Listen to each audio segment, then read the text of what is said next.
the big thing this week, and that is weapons. Weapons. So this is the second film from a guy called Zach Kreger, who first came to prominence as a comedian. Weirdly enough, yeah, he was part of a comedy troupe called The Whitest Kids You Know, and his debut movie was Barbarian from a couple of years back, and that's sort of like Barbarian. Yeah, and Barbarian had enough of a splash, and so obviously they come with this one. They've given him obviously more money, a wider canvas, and be like, okay, cool, go ahead, go see what you can do when you have a little bit more money. And this is what he's come up with. So this film kicks off, and it kicks off with a voiceover, like a black screen. Just a black screen and just a voiceover of a little girl telling you this is a true story. Now, you won't find any, and it says you won't find any records of this story because the police just hid it because they couldn't figure out what the heck happened. And it tells you the story about how in this town called Maybrook, one day a teacher went to her class like any other day, and out of the 18 kids in the class, only one kid was there, and nobody could figure out where the other kids had gone. And it turns out that at 2:17 the night before, in the middle of the night, the remaining 17 kids in this class all got up off their beds, went out of their houses, and just ran off into the night, and they never came back. And that is the basic premise of the film, that these kids ran away, never came back. What happens? And so obviously it's quite a spooky thing because they have like all these parents had all these Ring door cams that caught the kids running out of the house, and showing you have the poster on behind you, and that is already an iconic picture. I think there's iconic cinematic images and the kids running with their arms outstretched like they're all trying to be aeroplanes or something like that. That's already an iconic thing, and you're just like all these kids just running out. And so what follows is trying to figure out what happened to these kids and what happens to this town when this happens. So you have a character played by Julia Garner, who plays the teacher in the class, and then you have a parent played by Josh Brolin, who's kind of like, why was it her class? Why did it only happen in her class? She must have something to do with it. I'm sure she has something to do with it because obviously his son is missing and he wants to find his son. And then it becomes this there's bits of it where there's almost kind of like a mob mentality that starts going towards the teacher, Justine, saying, what have you done with our kids? Why was it in your class? And all that. And so the film then goes on and tells you the story from about 7 different perspectives. And it follows different characters. You follow Justine, then you follow Archer, then you follow Marcus, like Archer, which is a parent, Marcus, who is a principal of the school. There's a policeman called Paul, played by Alden Ehrenreich. There is a junkie who comes into the thing as well. It also tells you from the point of view of the kid who was left behind. So it just tells you all these different people, and then it comes together and just sort of builds this picture of what happens, and then builds until it finally tells you this. Now, I am not a fan of horror. I've said it many times on this. No, I was surprised when I was quite surprised when you said you'd seen this. I was like, wow, good for him. Yeah, the thing is, I'm not a fan of horror. For me to watch a horror movie, there has to be something intriguing about it, and I think that central premise of all these kids get up and they just run off into the night, that is a cracker. It is a cracker of a central premise. So much so that because this film is doing quite well, and as we keep talking about like Sinners earlier this year, a film that wasn't based on a pre-existing IP, wasn't like a sequel or a reboot or anything like that, doing this well it's a bit rare nowadays. And I think it's because of the central premise. That central premise is just such a cracker.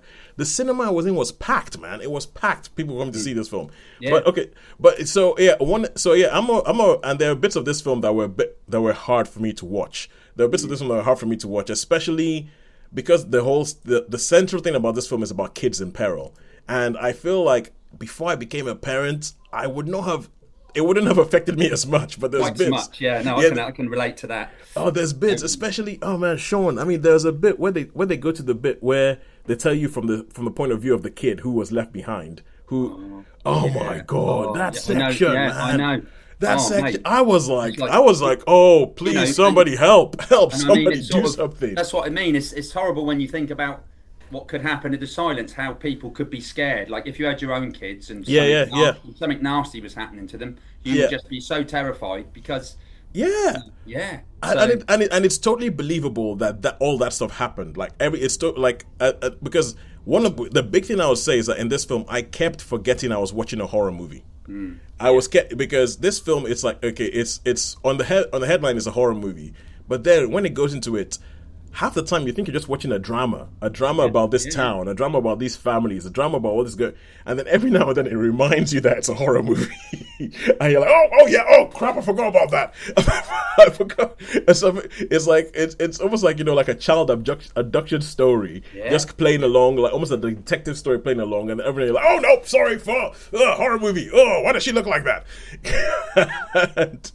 and I was sat down there after the film finished going, I think this is excellent. Yeah. Because sorry, go ahead, Sean, I've been talking for too long. No, I was just saying, from that point of view, it was like the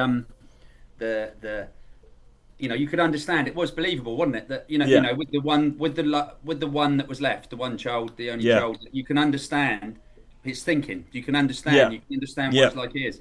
And I really liked it from the different points of view. I really liked it when he. Yes. I thought that worked incredibly well with. I think so. And I think the thing that they did is because obviously when you talk about people talking about things from different points of view, the immediate comparison is Rashomon. But I think that the clever thing this does is that it doesn't just play the exact same incidents from different points of view. It shows you different points of view that intersect at certain points. Yeah. But and they all intersect at different points. They show you different points of view. But and I just thought it was good. I thought everybody in this film was great. The acting was class. I mean, even the girl who played the teacher, I'm not sure. I've seen her in other things, but you've seen her in other things. You've seen her very recently in Fantastic Four. She was the Silver Surfer. Oh wow! Is that her? That is her. She's having quite a summer. It's Fantastic Four and Weapons. Yeah. So Julia Garner, she was. She looked familiar. I've not really seen her anything else. I was thinking, I know her. I don't recognize you when you're not covered in silver and you have your clothes on. So it's like but I thought this one was really, really effective. And then I don't know about you, Sean, but the final bit of the film, I thought it was hilarious. I thought it was hilarious, and it was one of those things where you're watching it going, because some deeply it's like Parasite. Do you remember that film Parasite? Yes, like Parasite. Like Parasite. Like everything what's happened just before that is so deeply messed up. Like I actually texted everybody after I was saying Weapons is messed up in capital letters, and what happens is just so messed up. And then this thing happens, and then as you're watching it, you're going, I think I'm supposed to laugh. I think I'm supposed to laugh. And then in the cinema, because obviously there were loads of people in this cinema, there were over 100 people in this cinema, and then somebody started laughing, and everybody else started laughing, and everyone just started laughing because the stuff that happens at the end, it is shot in almost like this film's turned into a comedy, and it's supposed to be funny, and then something horrific happens again. But I think it's a very, very well made film. As I was watching it, I was like, I'm not sure if I'm enjoying this, but I wasn't sure it was because it was too real. Yeah, the one issue I had was but then they sort of explained it in the narrative, when the narrative was the police were pretty damn incompetent. Yes, and yes. That does say that, they don't publicise it, because I did have that. I was thinking, oh my God, they would be all over that. They would be all over that. But, I know exactly what you're talking about. Obviously, we're trying very hard not to spoil it. But there is, when you think about the premise of the film, everything happens like all these kids. Everybody disappears in this classroom, but the teacher and this kid. There are some obvious questions that you would immediately want to ask. There's some obvious questions you immediately want to ask, and I was kind of like watching the film, going, "Why are they asking that question? Why are they asking that? Come on, that's an obvious question. Why are you bothering this person when that person you should also be bothering them?" And it's like, and then they got to the point, and I was like, "Okay." I was like, "Okay," and this is the kind of film that should never have a sequel.